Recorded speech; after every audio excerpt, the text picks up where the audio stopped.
जय श्री कृष्ण चैतन्य प्रभु नित्यानंद श्री अद्वैत गदाधर श्रीवासादि गौर भक्तवृंद। हरे कृष्णा कृष्ण कृष्ण हरे हरे, हरे राम राम राम हरे हरे। श्रीमद् भागवतम स्कंद क्रमांक 1 अध्याय क्रमांक 9 भीष्मदेवांचे महानिर्वाण। श्लोक क्रमांक 33। त्रिभुवन कमनं तमालवर्णं रविकर गौरवराम्बरं दधाने वपूरलककुलावृता ननाब्जं विजय सखे रतिरस्तु मे नवद्या। श्रीकृष्ण अर्जुनाचे मित्र आहे। ते आपल्या मूळ दिव्य देहात या भूलोकी अवतीर्ण झाले आहे। त्यांचा देह तमाल वृक्षाप्रमाणे नीलवर्णाचा आहे। त्यांचे असे हे दिव्य रूप स्वर्ग, मर्त्य, पाताळ अशा तिन्ही भुवनातील प्रत्येकाला आकर्षित करणारे आहे। त्यांचा झळकणारा पिवळा वेश आणि चंदनाच्या लेपाने चित्रित असलेले कमळमुख माझ्या ध्यानाचा विषय हो आणि मला कर्मफळांची इच्छा न राहो। तात्पर्य: जेव्हा भगवान श्रीकृष्ण आपल्या स्वानंदाने या भूलोकात अवतीर्ण होतात तेव्हा ते आपल्या अंतरंगा शक्तीने अवतीर्ण होत असतात। त्यांच्या दिव्य देहाची आकर्षक वैशिष्ट्ये स्वर्ग, मर्त्य, पाताळ अशा तिन्ही लोकातील सर्वांनाच हवीहवीशी वाटतात। भगवान श्रीकृष्णा एवढी सुंदर शरीर लक्षणे विश्वात दुसऱ्या कोणाच्याही ठिकाणी नाही। त्यामुळे त्यांचा दिव्य देहाचा आणि या जड सृष्टीतील कोणत्याही गोष्टीचा काहीही संबंध नाही। अर्जुनाचे वर्णन या ठिकाणी विजेता आणि श्रीकृष्णांचे वर्णन त्यांचा जिवलग मित्र असे केले आहे। कुरुक्षेत्रातील युद्धानंतर बाणांच्या शय्येवर पडून भीष्म श्रीकृष्णांच्या ज्या विशिष्ट वेशाचे चिंतन करीत आहेत तो युद्धाच्या वेळी अर्जुनाचे रथाचे सारथ्य करीत असताना भगवान श्रीकृष्णांनी परिधान केला होता। अर्जुन आणि भीष्म यांचे युद्ध चालले होते तरी भीष्मांचे लक्ष श्रीकृष्णांच्या वेशाने आकृष्ट करून घेतले होते। भीष्मदेव या ठिकाणी आपला तथाकथित शत्रू अर्जुन याची श्रीकृष्णासारखा सखा प्राप्त केल्यामुळे अप्रत्यक्षपणे स्तुतीच करीत आहेत। भीष्मदेव या ठिकाणी विजय सखे म्हणजे अर्जुनाच्या मित्रा असे जाणीवपूर्वक संबोधण्याची संधी साधत आहेत, कारण विविध दिव्य नात्यांनी जोडलेल्या भक्तांच्या जोडीने जेव्हा भगवंतांना आवाहन केले जाते तेव्हा ते भगवंतांना अतिशय प्रसन्न करते। श्रीकृष्ण अर्जुनाचे सारथ्य करीत आहेत। सूर्याचे किरण त्यांच्या वस्त्रावर चकाकत आहेत आणि त्यांच्या परावर्तनाने विविध रंगसंगती निर्माण होत आहेत। हे दृश्य भीष्मदेव कधीच विसरू शकत नव्हते। ते स्वतः थोर योद्धे असल्याने श्रीकृष्णांशी वीररसाचे आस्वादन करीत होते। भगवंतांशी भक्ताचा निरनिराळ्या रसातून संबंध असतो आणि भक्त अशा संबंधातून पराकोटीचे आनंदास्वादन करतो। अप्रबुद्ध लौकिक वृत्तीचे लोक भगवंता समवेतच्या आपल्या गूढ नात्याचे प्रदर्शन करू इच्छितात।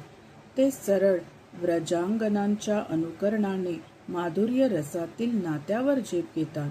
भगवंतांशी जोडलेले हे निरर्थक संबंध केवळ त्या व्यक्तींची हीन मनोवृत्ती दर्शवितात ज्याने माधुर्य रसाचा आस्वाद घेतला आहे। त्याला या जगातील वैषयिक प्रीतीचे आकर्षण कधीच वाटणार नाही। त्या वैषयिकतेची लौकिक नीतिशास्त्र सुद्धा निंदा करते। एखाद्या विशिष्ट जीवाचे भगवंतांशी जे चिरसंबंध असतात ते क्रमाक्रमाने विकसित होतात।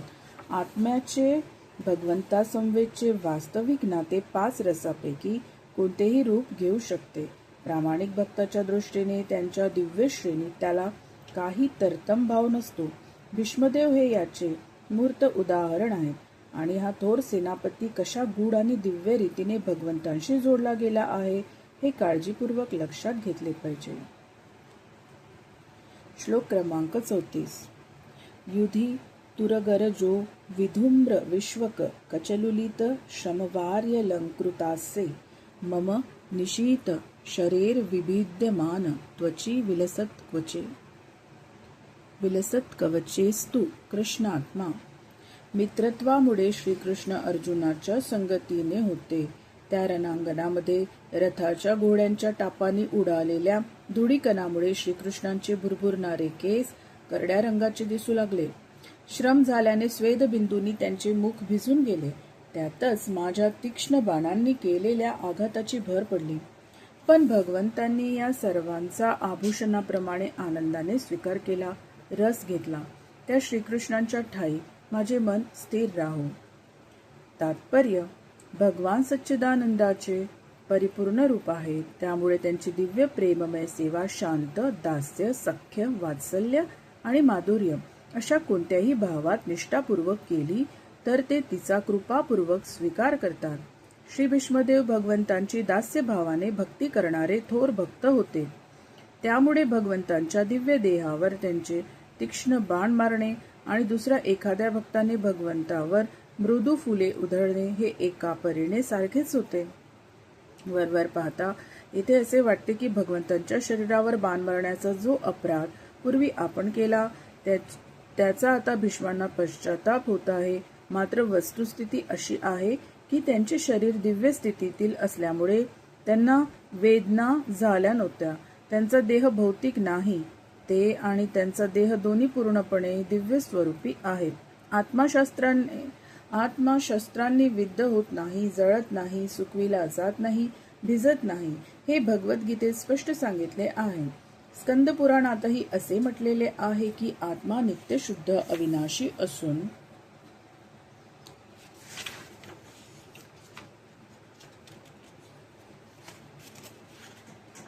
तो कधी दुःखी होत नाही आणि सुकविला जात नाही. जेव्हा भगवान विष्णू आपल्यामध्ये अवतीर्ण झालेले असतात तेव्हा ते बद्ध जीवाप्रमाणे वाटतात, भौतिक बंधनात असल्याचे वाटतात. आणि याचे कारण म्हणजे जे त्यांना प्रारंभापासूनच ठार करण्याच्या बाबतीत सतर्क असतात अशा असुरांना आणि नास्तिकांना त्यांना भ्रमात टाकावयाचे असते. कंस श्रीकृष्णांना मारू पाहत होता तर रावण रामांना मारू पाहत होता. मूर्खपणामुळे त्यांना हे कळत नव्हते की भगवंतांना ठार करणे अशक्य असते, कारण आत्म्याला कधी मारताच येत नाही. म्हणून भीष्मदेवांचे श्रीकृष्णांना विंधून टाकण्यासाठी बाण मारणे ही अभक्त नास्तिकासाठी नेहमीच कूट समस्या होऊन राहिली आहे. परंतु भक्तासाठी यात कोणतेही कोडे नाही. युद्धात आपल्या तीक्ष्ण बाणांनी कासावीस होऊन देखील भगवंतांनी अर्जुनाला एकाकी टाकून दिले नाही. आपण युद्धात वेदना दिल्या म्हणून आपल्या मृत्यूसमयी आपल्याला भेटण्याच्या बाबतीत त्यांनी उदासीनता दाखविली नाही. अशा दयाळूपणाचे भीष्मांना मोठे कौतुक वाटले. भीष्मांचा अनुताप आणि भगवंतांची कृपाळू वृत्ती या दोन विलक्षण गोष्टी या प्रसंगी दिसून येतात. महान आचार्य आणि माधुर्य रसात भगवंतांशी अन्वय साधणारे थोर भक्त श्रील विश्वनाथ चक्रवर्ती ठाकूर यांनी याविषयी एक वैशिष्ट्यपूर्ण अभिप्राय व्यक्त केला आहे. ते म्हणतात की भीष्मांच्या तीक्ष्ण बाणांनी आपल्या शरीरावर केलेली क्षती भगवंतांना इतकी प्रिय होती की जणू त्यांच्या एखाद्या प्रेयसीने अनावर रत्याकांक्षेने त्यांचा घेतलेला चावाच. प्रियकर किंवा प्रेयसीने केलेली दंतक्षते ही जरी शरीराला घायाळ करणारी असली तरी त्यांना शत्रुत्वाचे द्योतक समजत नाही.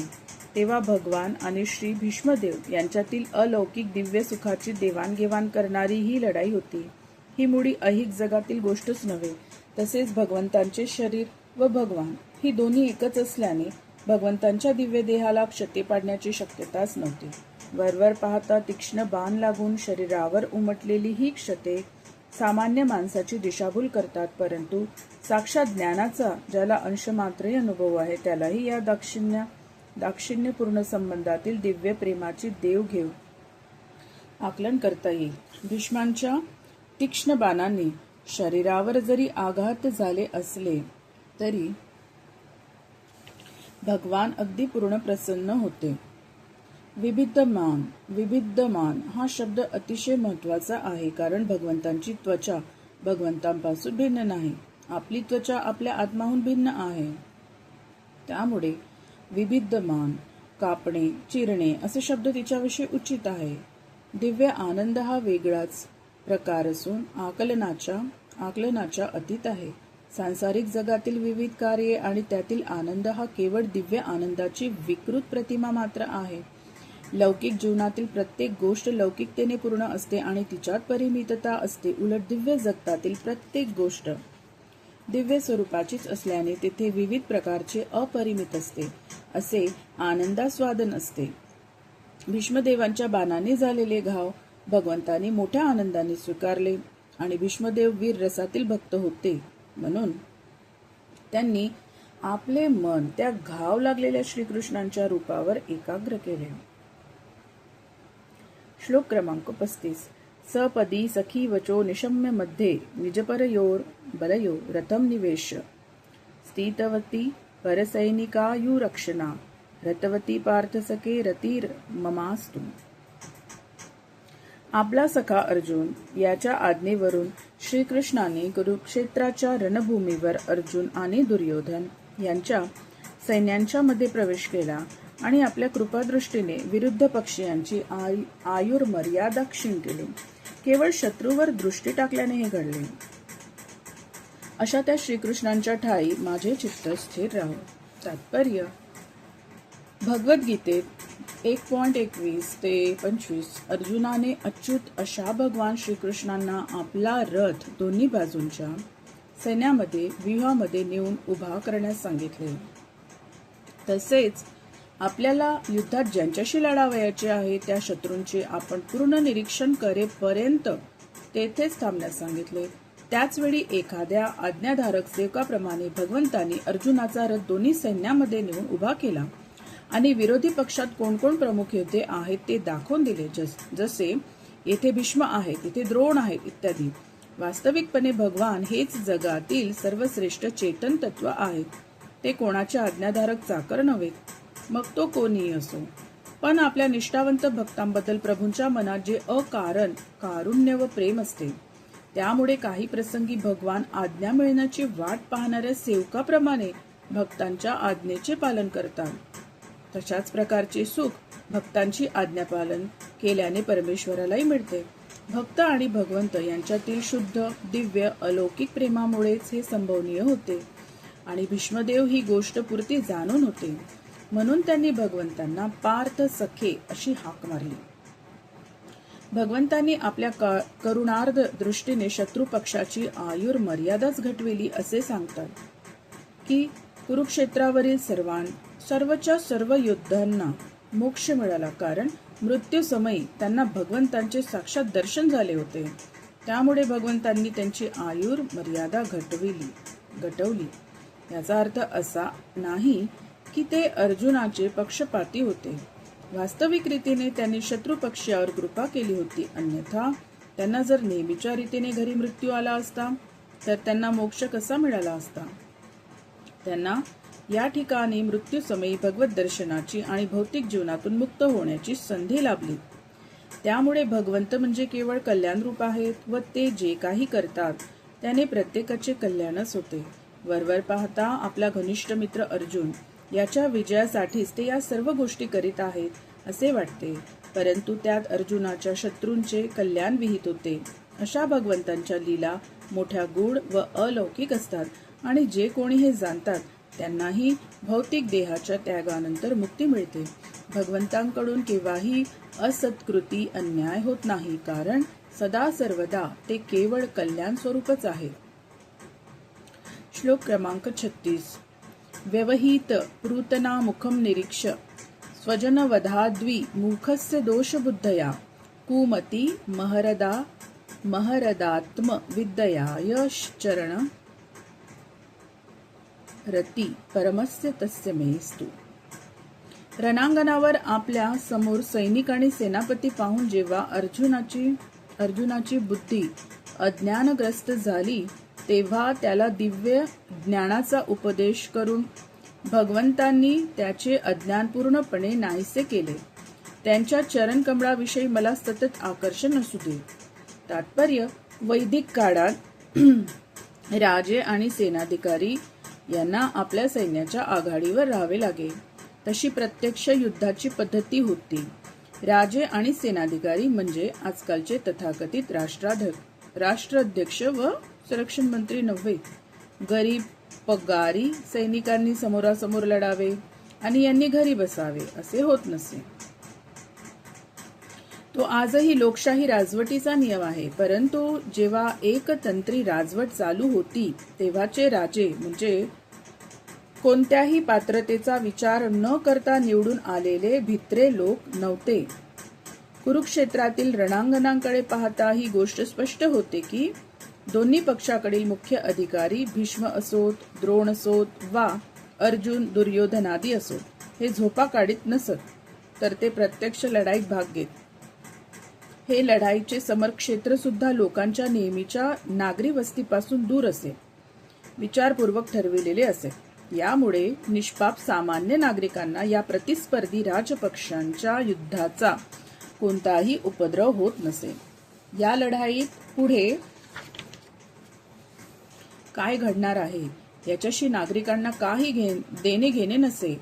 अर्जुन असो नाहीतर दुर्योधन असो, जो कोणी राजा असेल त्याला त्यांनी आपल्या उत्पन्नाची चौथाई कर म्हणून दिली की संपले. अशा या कुरुक्षेत्राच्या समारंगणावर दोन्ही पक्षाचे सेनाधिकारी समोरासमोर उभे होते आणि अर्जुनाने त्यांच्याकडे सहानुभूतीच्या भावनेने पाहिले तेव्हा त्याला अतिशय दुःख झाले की आता या आपल्याच नातेवाईकांना, बांधवांना केवळ राज्यासाठी मारणे आले.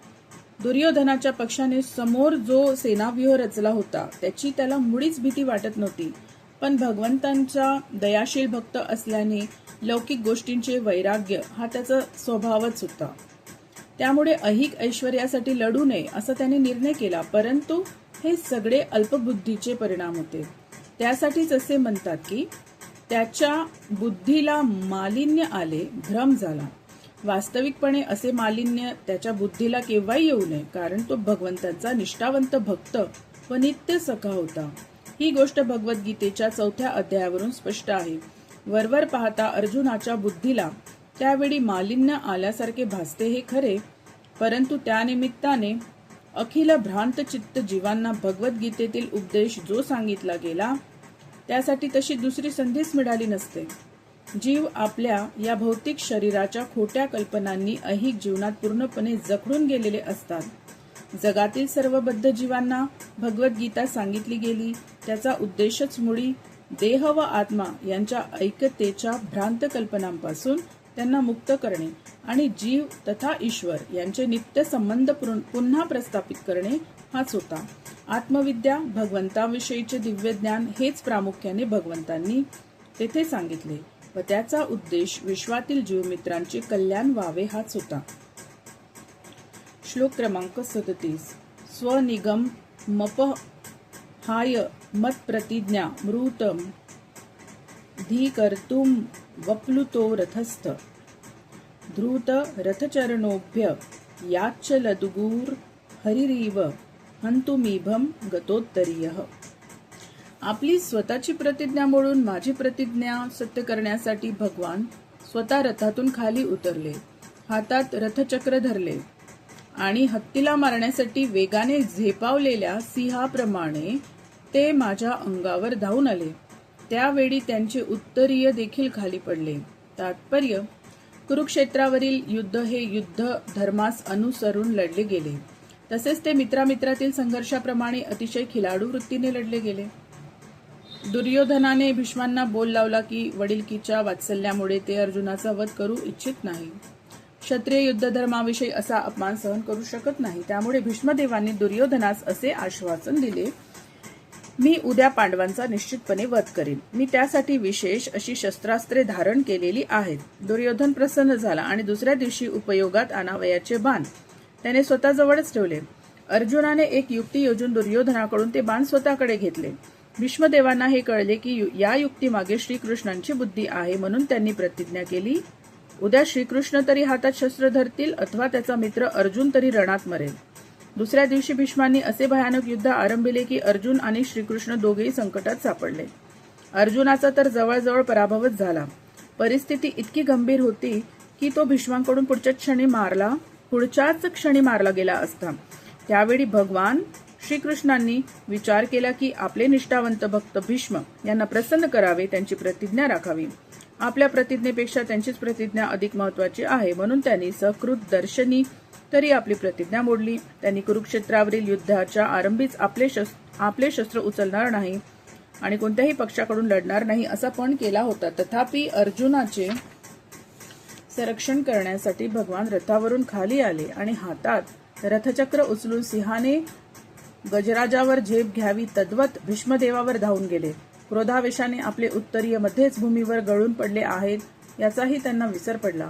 भीष्मदेवांनी तत्काळ आपली शस्त्रे टाकून दिली आणि आपल्या प्रियतम दैवताकडून श्रीकृष्णाकडून मृत्यू स्वीकारावयास ते सिद्ध झाले.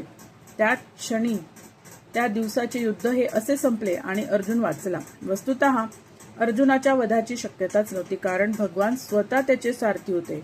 परंतु आपल्या सख्याच्या संरक्षणासाठी स्वतः भगवंतांनी शस्त्र उचलावे अशी भीष्मांची इच्छा होती आणि त्यांची प्रतिज्ञा राखण्यासाठी भगवंतांनी असे दर्शविले की आता अर्जुनाचा वध निश्चित होणार आहे आणि त्याचे संरक्षण केलेच पाहिजे. आणि भीष्मदेवा समक्ष उभे राहून त्यांची प्रतिज्ञा सत्य ठरल्याचे आणि आपण आपली प्रतिज्ञा भंग केल्याचे दाखवून दिले. श्लोक क्रमांक 38.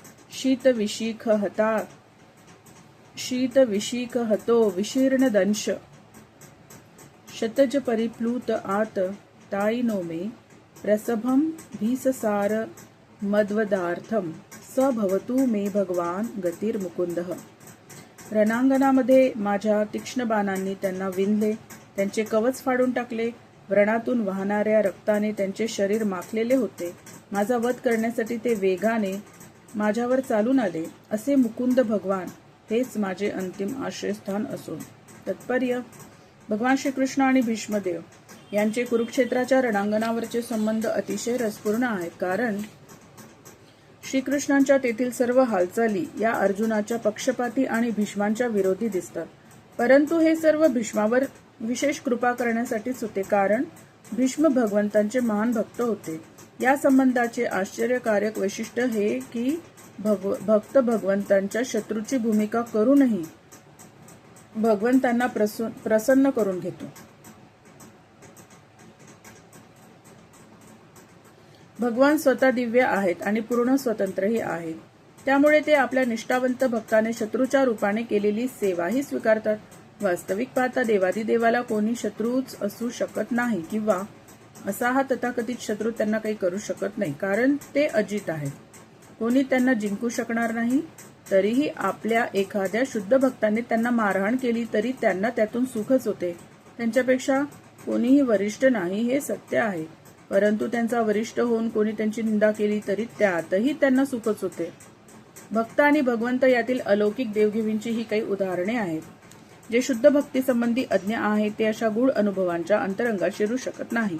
भीष्मदेवांनी पराक्रमी योद्ध्याची भूमिका केली आणि भगवंतांचे शरीर आपल्या बाणांनी हेतुपूर्वक विद्ध केले.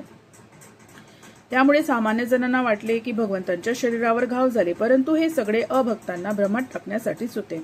अखंड दिव्य देह शतविक्षत होऊ शकत नाही आणि भक्त भगवंतांचा शत्रू होऊ शकत नाही. तसे असते तर भीष्मदेवांनी आपले अंतिम आश्रयस्थान म्हणून भगवान श्रीकृष्णांची निवड केली नसती. जर भीष्म भगवंतांचे शत्रू असते तर यत्किंचितही हालचाल न करता भगवंतांना त्यांचा नाश करता आला असता. त्यासाठी भीष्मांच्या समोर रक्ताळलेल्या अवस्थेत येण्याची काही आवश्यकता नव्हती. परंतु भगवान तसे आले का याचे कारण या क्षत्रिय भक्ताची तशी इच्छा होती. आपल्या एकनिष्ठ भक्ताने शरीरावर केलेल्या व्रणांनी भगवान कसे शोभून दिसतात ते दिव्य सौंदर्य भीष्मांना अनुभवायचे होते. भगवान आणि त्यांचे सेवक यातील दिव्य रसांच्या भावानुभावाची देवाणघेवाण करण्याची ही एक पद्धत आहे.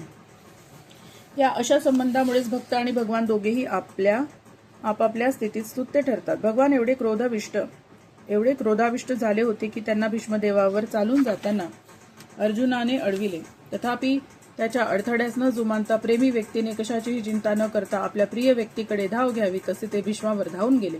वरवर दाखवावयास ते भीष्मदेवांना मारण्यासाठी गेले होते, परंतु वस्तुतः आपल्या महान भक्ताला संतुष्ट करण्यासाठीच ते गेले होते.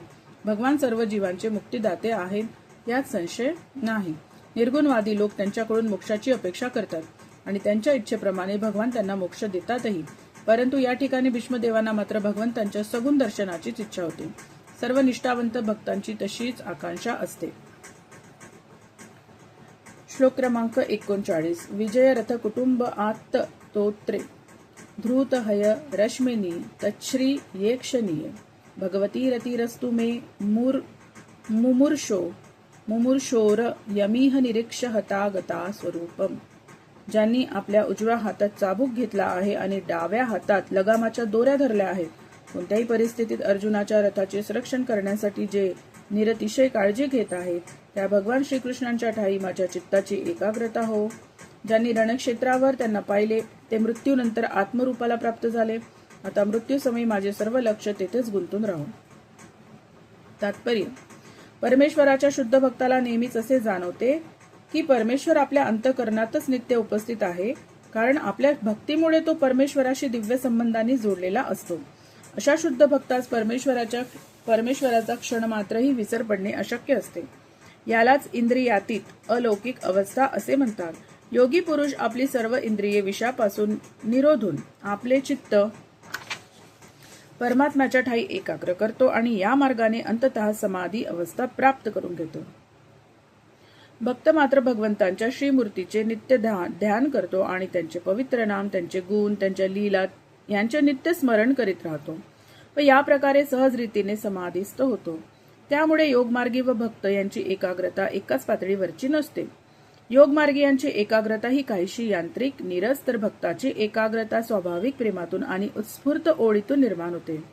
भीष्मदेव शुद्ध भक्त होते आणि स्वतः सैनिकी अधिकारी असल्याने ते नेहमी भगवंतांच्या रणांगणावरच्या अर्जुनाच्या रथाचे सारथ्य करीत असलेल्या पार्थसारथी रूपाचे ध्यान करीत असत.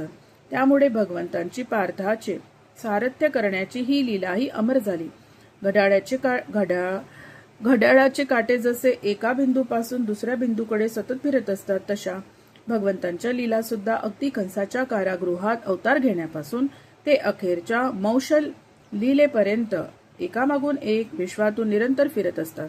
या लीलामध्ये सहभागी असलेले पांडव आणि भीष्म यांच्यासारखे भक्त त्यांचे नित्य सहचर असतात. त्यामुळे भगवंतांचे पार्थसारथी हे सुंदर रूप भीष्म कधीच विसरू शकत नाही की अर्जुनालाही ते रूप पाहता आले नाही. सारथ्य करताना अर्जुन त्यांच्या पाठीमागे होता आणि भीष्म भगवंतांच्या त्या सुंदर रूपाला सामोरे होते. भगवंतांच्या सैनिकी आविर्भावाचा विचार करता अर्जुनापेक्षा भीष्मांनीच ते अधिक रुचीने अनुभविले होते. कुरुक्षेत्राच्या रणांगणावर सर्व सैनिक आणि इतरे जणांनी सुद्धा भगवंतांना समोरासमोर पाहिले. ही भगवंतांची त्यांच्यावर केवढी कृपा होती. त्या अकारण कृपेमुळे हे सर्व लोक मृत्यूनंतर आपल्या मूळ आत्मरूपाला प्राप्त झाले. सामान्य जलचरापासून ते ब्रह्मदेवापर्यंत विश्वाच्या विकास चक्रात भ्रमण करणारे जीव मायेच्या आवरणात असतात. त्यांना कर्मांनी व भौतिक प्रकृतीच्या नियमांनी आपले रूप प्राप्त झालेले असते. या बद्ध जीवांची सारी भौतिक रूपे ही तशी परकी असतात, वेश परकी असतात आणि जेव्हा ते भौतिक शक्तीच्या बंधनातून सुटतात तेव्हा त्यांना आपले मूळ रूप प्राप्त होते. निराकारवादी तत्वज्ञ भगवंतांच्या निराकार ब्रह्मज्योतीची प्राप्ती करू इच्छितात, परंतु जे आत्मे भगवंतांचे चेतन स्फुलिंग विभिन्नांश आहेत त्यांच्या ते हिताचे नाही, कारण निराकारवादी पुन्हा अधपतित होतात आणि भौतिक रूप प्राप्त करतात. असे रूप आत्म्याच्या दृष्टीने मिथ्या असते. भक्तांना आत्म्याच्या मूळ स्वभावानुसार वैकुंठात किंवा गोलोकात भगवंताप्रमाणे द्विभुज अथवा चतुर्भुज रूप प्राप्त होते. हे शाश्वत रूप हेच जीवाचे खरे स्वरूप असते आणि कुरुक्षेत्रावरील लढाईत जे सहभागी झाले त्या सर्वांना त्यांचे स्वरूप मिळाले अशी पुष्टी भीष्मदेव या ठिकाणी देत आहेत. अर्थ असा की भगवान श्रीकृष्ण केवळ पांडवांचेच कृपादाते होते असे नव्हे, तर त्यांनी तेथील सर्व जीवांवर तशीच कृपा केली होती.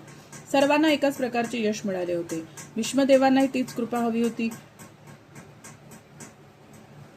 भगवंतांचे सहचर म्हणून कधीही त्यांची स्थिती निश्चित होती, तरी ते भगवंतांकडे प्रार्थना करीत आहेत. निष्कर्ष असा की मृत्यूच्या वेळी जो कोणी भगवंतांचे अंतर्यामी अथवा बाहेर दर्शन करू शकतो तो त्यांच्या स्वरूपाला प्राप्त होतो. हीच जीवनाची परम संसिद्धी हो.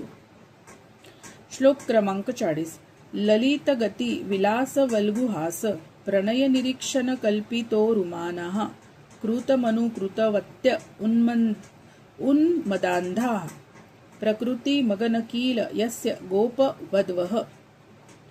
ज्यांनी आपल्या मोहक विलासांनी आणि प्रेमपूर्ण स्मिताने व्रजभूमी तील गोपांगनांचे चित्त आकर्षून घेतले. तसेच रासक्रीडेतून अंतर्धान झाल्यानंतर गोपांगनांनी त्यांच्या वैशिष्ट्यपूर्ण विविध कृतींचे अनुकरण करण्यास प्रारंभ केला. अशा त्या भगवान श्रीकृष्णावर माझे चित्त स्थिर राहून तात्पर्य व्रजभूमीतील युवतींनी भगवंतासमवेत नृत्य केले. गोपींनी प्रियकरासारखे प्रेमाने त्यांना आलिंगन दिले, स्मितहास्य करीत निरनिराळे विनोद केले आणि मोठ्या प्रेमळ वृत्तीने त्याजकडे दृष्टी लावली. अशा प्रेममय सेवेच्या परम आनंदात त्यांनी भगवंतांशी गुणैक्य प्राप्त करून घेतले. भगवान आणि अर्जुन यांच्यातील नाते भीष्मदेवासारख्या सद्भक्तांना खचितच स्तुत्य वाटते. पण गोपींचे भगवंतांशी असलेले भावबंध हे भक्तीच्या अधिक शुद्धतेमुळे त्याहून अधिक स्तुत्य आहे. अर्जुन तसा भाग्यवानच म्हटला पाहिजे, कारण त्याचा सारथी होण्या इतके बंधुप्रेम भगवंतांनी त्याला मोठ्या कृपेने दिले. पण त्याला सुद्धा भगवंतांनी आपल्या इतके सामर्थ्य दिले नव्हते. तथापि गोपी मात्र त्यांच्याच पातळीवर जाऊन व्यवहारतः त्यांच्याशी एकरूप झाल्या होत्या. आता जीवनाच्या अखेरच्या अवस्थेत त्यांचाही कृपाप्रसाद आपल्याला लाभावा अशी त्यांचे स्मरण करण्यामागे भीष्मदेवांची आकांक्षा होती. शुद्ध भक्ताचा महिमा गायल्याने भगवान अधिक प्रसन्न होतात. हे तथ्य जाणून भीष्मदेवांनी केवळ तेथे जवळच असलेल्या अर्जुनाच्या कार्यांचाच गौरव केला असे नाही, तर समर्पित प्रेममय सेवेकारणे ज्यांना प्रभूंनी अनेकानेक अद्वितीय संधी प्रदान केल्या त्या गोपांगनांचेही स्मरण केले. गोपींची भगवंतांशी आलेली ही समता म्हणजे निराकारवादी ज्याला सायुज्य मुक्ती म्हणतात ती मात्र नव्हे, हे लक्षात घेतले पाहिजे. ही समता एक पूर्णतम भाव आहे. येथे द्वंद्वाचा विषयच संपलेला असतो, कारण दोघेही प्रेमींचे हितसंबंध एकरूपच असतात. श्लोक क्रमांक 41. मुनिगण नृप वर्य संकुलेन्तः सदसि युधिष्ठिर राजसूय एषाम अर्हन मुप वेद इक्षणीयो मम दृशिगोचर एष आविरात्मा.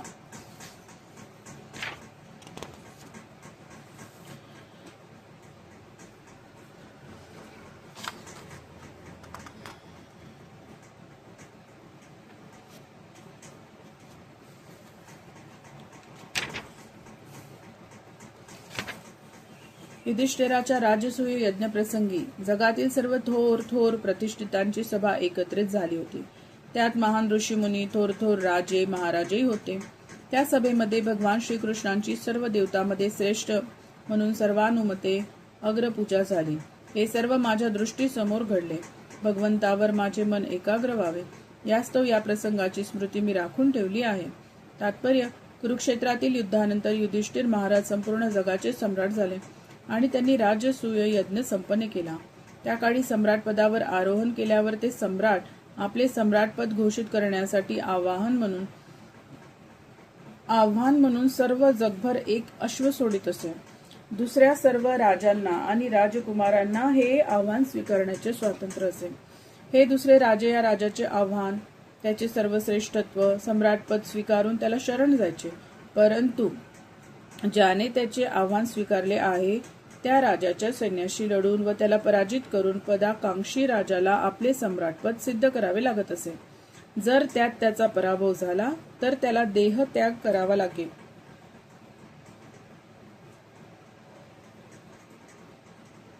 व दुसऱ्याला राज्यपद मिळत असे. युधिष्ठिर महाराजांनीही सर्व दिशांना असे आव्हान देणारे अश्व सोडले आणि जगातील सर्व राजांनी पृथ्वीचा सम्राट म्हणून त्यांचे वर्चस्व मान्य केले. त्यानंतर युधिष्ठिर महाराजांच्या राजसूय यज्ञ समारंभात सर्व राजे मंडळींना सहभागी होण्यासाठी आमंत्रित केले गेले. अशा समारंभामध्ये प्रचूर धन व्यय होत असे.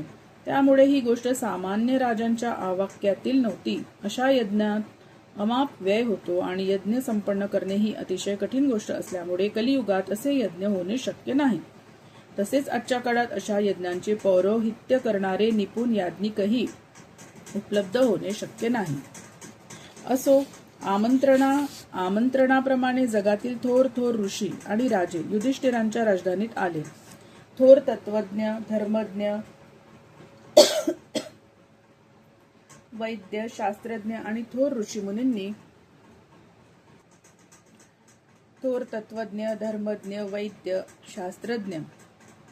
थोर ऋषीमुनींना त्या समारंभासाठी आमंत्रित करण्यात आले होते. ब्राह्मण आणि क्षत्रिय हे समाजातील अग्रेसर नेते असल्यामुळे त्या सर्वांना समारंभाचे निमंत्रण होते. वैश्य आणि शूद्र हे समाजात फारसे महत्वाचे घटक नसल्याने त्यांचा येथे उल्लेख आलेला नाही. आजच्या काळात सामाजिक गतिविधीमध्ये परिवर्तन झाल्याने व्यावसायिक स्थितीनुसार माणसांचे स्थानांतरही झाले आहे. या महान सभेत भगवान श्रीकृष्ण सर्वांचे केंद्र झाले होते. प्रत्येकाला त्यांना भेटावे असे वाटे. प्रत्येकाच्या मनात त्यांना आदरांजली समर्पण करण्याची आकांक्षा होती. हे दृश्य भीष्मदेवांना आठवत होते. तेच पूज्य भगवंत आता प्रत्यक्ष आपल्या समोर उपस्थित होते हे पाहून त्यांना सुख लाभले होते. म्हणून भगवंतांचे ध्यान करणे म्हणजे त्यांचे कार्य, त्यांचे रूप, त्यांच्या लीला आणि त्यांचे यश याचे चिंतन करणे होय. निराकार रूपाचे कल्पनामय ध्यान करण्यापेक्षा हे सोपे आहे. भगवद्गीतेत 12.5 असे स्पष्ट म्हटले आहे की अव्यक्ताची उपासना, अव्यक्ताचे ध्यान अधिकच कठीण असते. खरे तर अशा प्रकारचे ध्यान हे ध्यानच नव्हे, तो वेळेचा अपव्यय आहे, कारण त्यातून अपेक्षित फळप्राप्ती होत नाही. भक्त भगवंतांच्या वास्तविक रूपाचे आणि लीलांचे चिंतन करतात आणि त्यामुळे भगवान त्यांना सहज साध्य असतात. हेही भगवद्गीतेत 12.9 सांगितले आहे. भगवान आपल्या अलौकिक गतिविधीपासून निराळे नसतात. याच श्लोकात हेही सुचविण्यात आले आहे की भगवान जेव्हा देह धारण करून लोक समाजात वावरत होते तेव्हा विशेषतः कुरुक्षेत्रावरील युद्धाच्या काळी त्या काळातील सर्वश्रेष्ठ व्यक्तिमत्व म्हणून त्यांना सर्व लोकांची मान्यता मिळाली होती. एखादा महान विभूतीच्या मृत्यूनंतर लोक त्याचीच देव म्हणून पूजा करतात असा जो समज प्रचारात आहे तो दिशाभूल करणारा आहे. कारण एखाद्याच्या मृत्यूनंतर त्याचे देवात रूपांतर होत नाही. तसेच भगवंत व्यक्तिशः उपस्थित जरी असले तरी ते मानव प्राणी असत नाही. भगवान श्रीकृष्णाच्या संदर्भात मानवत्वाचा आरोप लागू पडत नाही.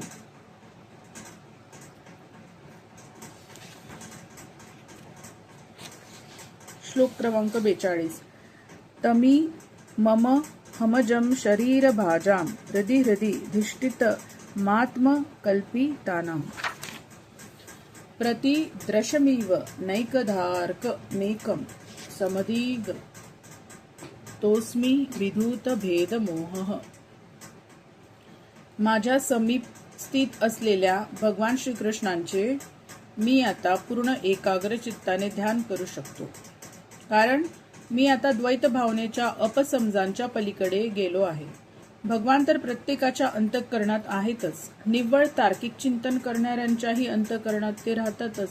ते प्रत्येकाच्या हृदयात अधिष्ठित होऊन राहिले आहेत. सूर्य विविध दिशांनी पाहिला जाऊ शकेल, पण सूर्य एकच आहे. तात्पर्य, श्रीकृष्ण हे अद्वय पूर्ण पुरुषोत्तम भगवान आहेत, परंतु त्यांनी आपल्या अचिंत्य शक्तीने स्वतःचा अनेक स्वरूपात विस्तार केला आहे.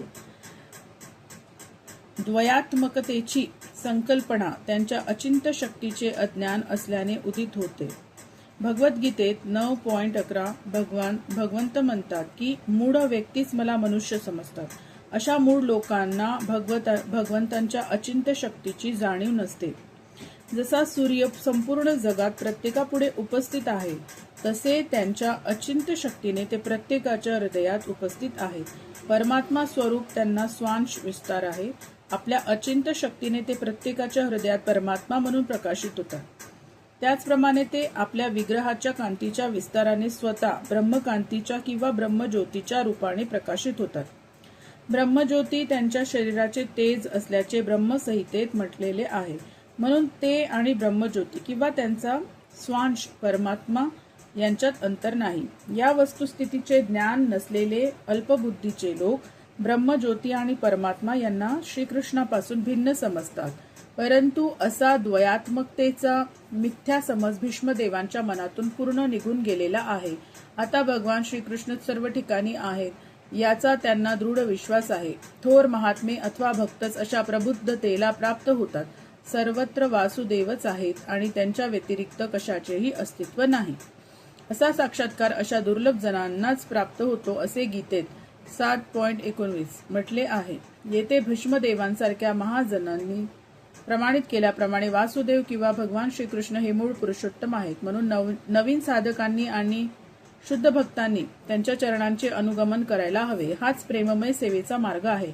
श्रीकृष्ण हे पार्थसारथी रूपाने भीष्मदेवांचे आराधनीय विषय आहेत, तर सर्वाकर्षक श्यामसुंदर रूपाने ते गौडनींचे आराधनीय आहेत. अल्पमतीचे काही विद्वान वृंदावनाचे श्रीकृष्ण आणि कुरुक्षेत्रावरील श्रीकृष्ण ही दोन वेगळी व्यक्तिमत्वे समजण्याची चूक करतात.